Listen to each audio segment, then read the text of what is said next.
যারা ছবি তুলতে আসে তাদেরকে বকাঝকা করে কিংবা তারে এরকম ভিডিও আমি অনেক দেখেছি। যার কারণে আজকে আমি ভিডিওটা করছি। এটার কারণ হচ্ছে সরিষা ফুল মানেই বসন্তকালকে উপভোগ করার একটা আভাস।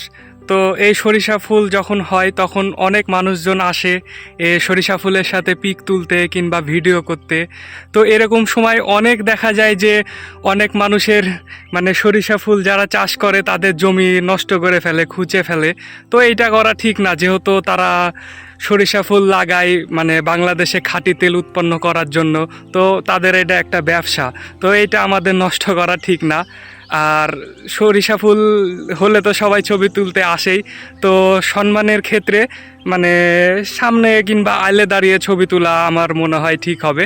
তো কৃষকদের দিকটা আমাদের ভাবা উচিত, আর কৃষকদেরও আমাদের দিকটা ভাবা উচিত, যেহেতু আমরা বসন্তকালেই আসি এই সরিষা ফুলে ছবি টবি তোলার জন্যে। তো আমরাও দেখে শুনে যাতে ছবি তুলতে পারি সেটার চেষ্টা করব, এবং কৃষকরাও যেন আমাদেরকে সেই সুযোগটা দেয়। তা আমার কথা হচ্ছে, একটা ট্রেন্ডিং ভিডিও কিংবা মাঝে মধ্যেই ভিডিওগুলো চোখে পড়ে, সেটা হচ্ছে যে দেখি যে জমির মালিক, সরিষার মালিক মানে যারা ছবি তুলতে আসে তাদেরকে বকাঝকা করে কিংবা তারে এরকম ভিডিও আমি অনেক দেখেছি।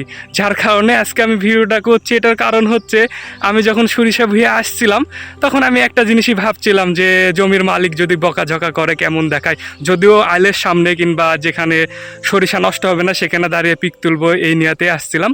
তো তারপর হয়েছে কি, এখানে যখন আসলাম তখন একটা জমির মালিকের সাথে দেখা হলো। সে বলল যে ভাই আরও সামনে চলে যান, ওদিকে আরও বেশি হলুদ সরিষা ফুল পাবেন, ওই জায়গাতে পিক তুলেন গা, আশা করছি ভালো লাগবে। তা আমি এটা দেখার পর ভাবছি যে কি ব্যাপার, আমি কি স্বপ্নের মধ্যে আছি নাকি, যে আমি ভয়ে ছিলাম যে আমাকে বকবে টকবে, বকাঝকা করবে, যে সরিষা ক্ষেত নষ্ট হবে। তো উনি বললো যে ওনার জমিতে যাইতে, ওখানে নাকি হলুদ বেশি, যাতে ওখানে পিক তুলতে পারি। তো ওখানে যাওয়ার জন্য যখন যাচ্ছি তখন মিডিলে যাওয়ার পর আরেকটা ক্ষেত আমার ভালো লেগেছে, যেখানে একটু দাঁড়িয়েছিলাম। তো ওখানকার মালিক বলছে ভাই আপনি ভিতরে ঢুকে যান, ভিতরে ঢুকলে আপনি আইলটা বোঝা যাবে না, আপনি ভালো একটা পিক তুলতে পারবেন। তাই আমি বলছি ভাই ভিতরে যদি ঢুকি তাহলে তো আপনার সরিষা গাছ নষ্ট হবে, তো আমি কিসের জন্য ভিতরে ঢুকবো।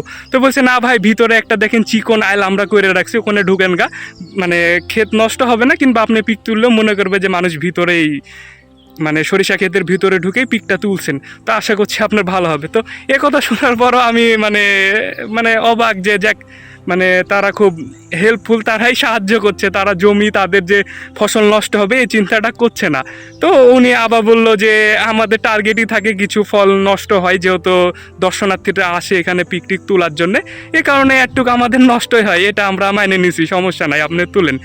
তো এইটা শোনার পর কি বলবো, উত্তরবঙ্গের মানুষ কিংবা রাজশাহীর মানুষ যে হেল্পফুল কিংবা শৌখিন মানুষ, বিলাসিতা কিংবা ভালো মনের মানুষ, সেটা তিনি আবারও দেখিয়ে দিয়েছেন, এটা আমি মনে করি। তো এখন আপনি বলতে পারেন আমি উত্তরবঙ্গের মানুষ কিংবা রাজশাহীর মানুষ, যার কারণে রাজশাহীর মানুষের প্রশংসা করছি।